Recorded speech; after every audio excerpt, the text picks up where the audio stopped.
Comenzamos aquí en Esquina a través de Diamante FM 98.7 y TNU. Gustavo Vanescayan, quien le habla de salud. Le agradezco una vez más de junto nosotros compartiendo este programa. El día de hoy recibimos al viceministro de Economía y Finanzas, contador Pablo Ferrer, y gracias por estar aquí en Esquina. Muchas gracias por la invitación, es verdaderamente un placer estar en este primer programa del año, en enero, aquí con ustedes. El año pasado terminó con un anuncio que se concretó hace poquitos días, que es un aumento de tarifas públicas en todas las empresas del Estado. Esto fue criticado por la oposición, pero también desde dentro del Frente Amplio, la lista de 711 concretamente, criticó, entre otros aspectos de este aumento, que se hubiera hecho por igual. En otras palabras, ponían un ejemplo ellos. Dice, el kilowatt de UTE, o sea, lo que se cobra en energía eléctrica, se aumentó por igual al que mucho tiene en Uruguay y al que poco tiene. O sea, el barrio más aventajado socioeconómicamente paga lo mismo que el barrio más humilde de cualquier localidad de nuestro país, y eso es injusto. ¿Comparten esta crítica? Bueno, no la compartimos. En primer lugar, cabe destacar que en estos años de gobierno del Frente Amplio, todas las tarifas públicas, todas, en términos reales, es decir, tomando en cuenta la inflación, todas ellas han disminuido. Es decir, hoy, en términos reales, la tarifa de UTE, la de Antel, la de ANCAP, cualquiera de ellas, vale menos, cuesta menos que lo que costaba en el año 2005. Todas ellas. Eso me parece es un primer elemento importante, pero que además hay que tener en cuenta que se da junto con un crecimiento sostenido e ininterrumpido del salario real.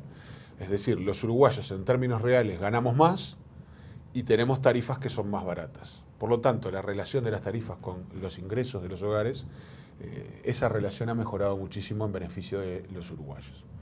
En segundo lugar, en el caso de UTE, por ejemplo, existen tarifas diferenciales, es decir, está la tarifa de consumo básico, está la tarifa residencial, por lo tanto ya hay esquemas, al igual que en OCE, que también hay esquemas que protegen a aquellos de más bajos ingresos o que tienen menores niveles de consumo, cobrándoles una tarifa más barata.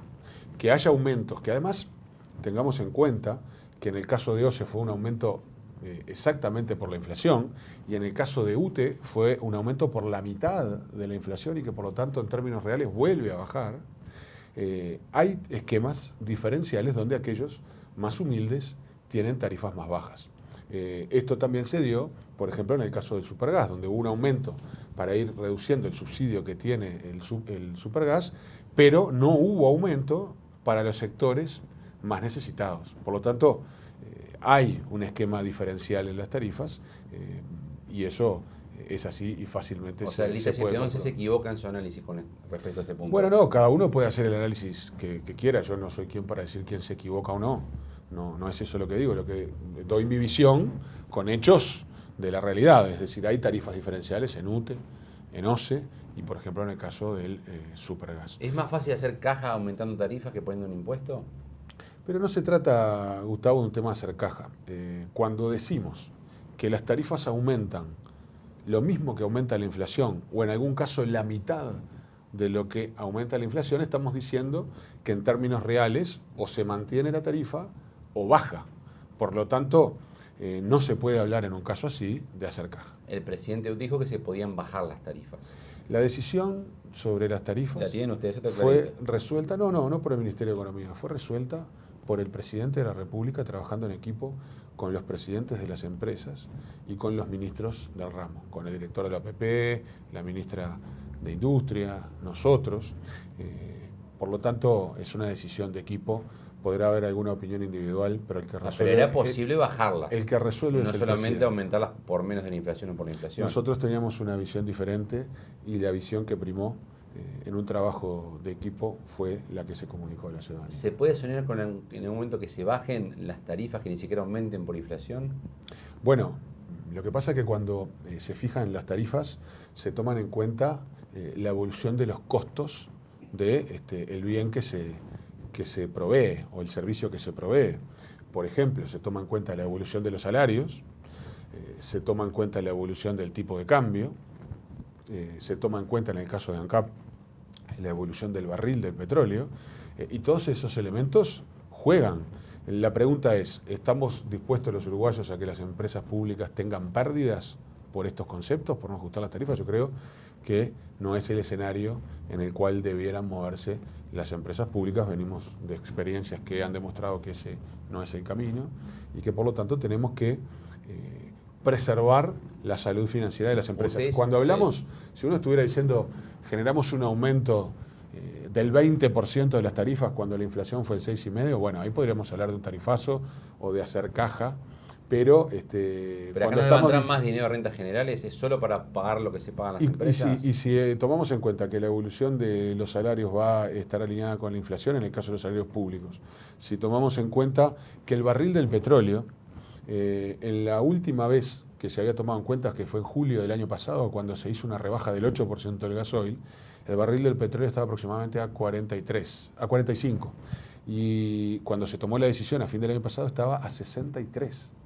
Por lo tanto, son esas evoluciones de variables, de costos, las que se toman en cuenta. No podemos hablar de tarifazo, pero además tenemos también en estos días una comprobación clara. El índice medio de salarios va a dar, por su evolución, por ejemplo, un aumento de las pasividades en el orden del 10%, bastante por encima de lo que son los aumentos de las tarifas. Entonces, continúa dándose esa relación donde mejoran los ingresos en función de lo que nos cuestan los servicios públicos. Un tema que preocupa al gobierno, que lo ha dicho reiteradamente, es el déficit fiscal. En palabras sencillas, la sábana no alcanza o lo que ingresa no alcanza para pagar todas las cuentas del Estado. Hace pocas semanas estuvo en nuestro programa el presidente del Banco Central, Mario Vergara, y él dijo que si en 2018 no se toman medidas concretas y señales que bajen el déficit fiscal, Uruguay corre riesgo que las calificadoras de riesgo, valga la redundancia, bajen la nota. Esto es que el investment grade que Uruguay tiene, aunque lo siga manteniendo, pero baje un punto, y eso iría eventualmente encareciendo los créditos que Uruguay está obteniendo. ¿Usted comparte esta visión que tiene el presidente del Banco Central? Bueno, sí, en realidad cuando uno mira las variables macro de nuestra economía, vemos que la inflación está controlada, está en valores razonables, en primer lugar. Vemos que los ingresos vienen evolucionando muy bien. En el caso de los ingresos de los hogares, los salarios han aumentado en términos reales de manera muy importante. Hablábamos recién de las tarifas que no tienen aumento real o tienen baja real. El salario real en el último año creció más de un 3%. También en términos de la salud financiera del Uruguay, estamos en una buena posición. La economía uruguaya está creciendo de buena manera. La variable macro que más preocupa es la pata fiscal. Nosotros entendemos que tenemos, y así hemos estado trabajando, si uno mira lo que ha sido la evolución del presupuesto nacional, en este periodo se han dado aumentos menores de lo que se han dado en periodos anteriores a esa evolución presupuestal. Se ha mejorado lo que tiene que ver con la contribución de las empresas públicas, que antes explicaban parte del déficit, ahora colaboran a combatir el déficit fiscal. Por lo tanto, es una preocupación el déficit fiscal. Pero y en esa línea 2018 no baja, ¿es un problema para Uruguay? Bueno, tenemos que trabajar y se han tomado medidas. Por ejemplo, en estos días entran en vigencia las decisiones tomadas en la rendición de cuentas del año 16 que se votó en el 17 y que refiere, por ejemplo, a el aumento transitorio y acotado de la tasa consular. Se han tomado una serie de medidas que esperemos que colaboren a continuar con la trayectoria que teníamos prevista, que implica terminar al final de este periodo con un déficit fiscal del 2.5%. Concretamente, si en el 18 no cambia el número de déficit fiscal, ¿Uruguay corre riesgo de que las calificadoras le bajen la nota? Bueno, nosotros estamos trabajando para bajar el déficit fiscal. Eso está claro. Por lo tanto, si no pasa en 18 bueno, eso. pero yo razono sobre el escenario que estamos trabajando, y es trabajar para que se reduzca el déficit fiscal. ¿Pero tiene un plazo? Uruguay puede estar 5 años con el déficit fiscal así, no pasa nada. No pasa nada, no. La salud financiera con déficit alto no es la misma que si reducimos el déficit. Por eso, reitero, nosotros estamos trabajando para reducir el déficit fiscal y la trayectoria que nos habíamos trazado. ¿Y lo aguantan las calificadoras lo que usted demore? No pasa nada. No es así.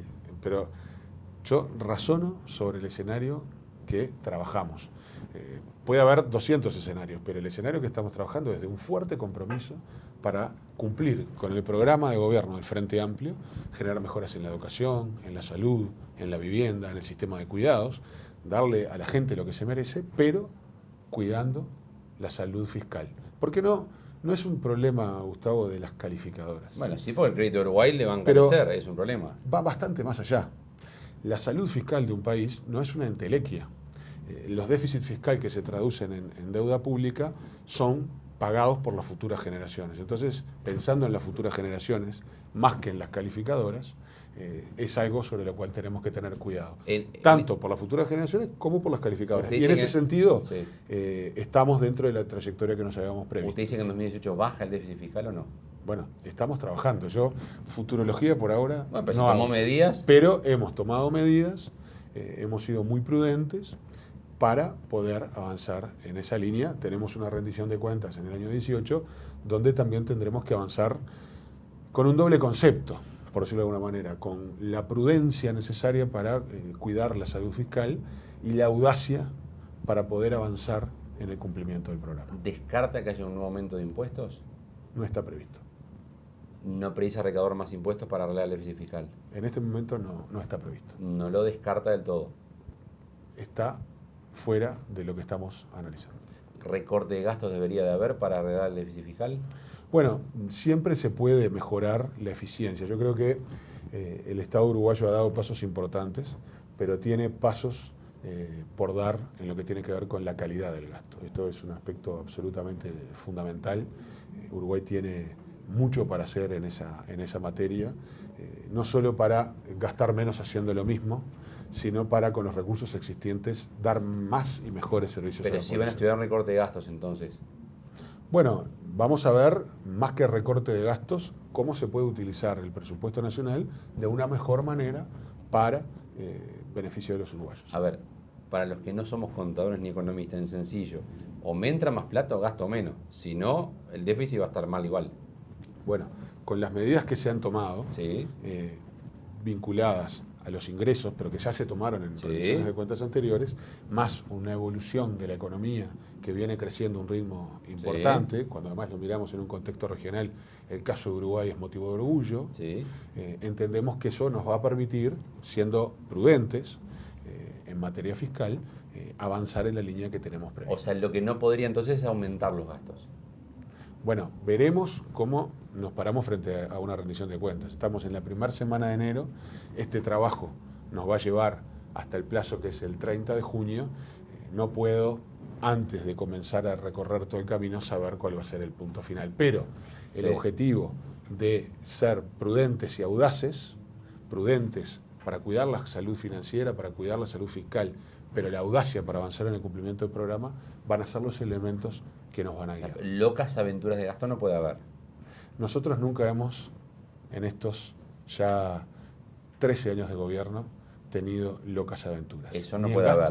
Ni en ninguna otra materia. O sea, si le vienen propuestas de tanto por ciento para acá, tanto por ciento para allá, y son números grandes, olvídense que en esta no corre. No, pero yo no lo pondría en términos tan caricaturescos. Tenemos 6 meses para trabajar en estos objetivos. Mejora de las condiciones de vida de los uruguayos, avances en el programa que la ciudadanía eligió y prudencia fiscal. Sobre esos aspectos vamos a trabajar. Y reitero, no nos hemos caracterizado en estos 13 años de gobierno por locas aventuras. ¿Lo invito a una pausa? ¿Cómo no? Placer. Continuamos a partir de Mema Quién es quién, con el viceministro de Economía y Finanzas, contador Pablo Ferreri, recordándole como siempre que el horario principal de emisión de nuestro programa los días jueves, 23 horas a través de Diamante FM 98.7 y TNU. Pausa y continuamos en Quién es quién.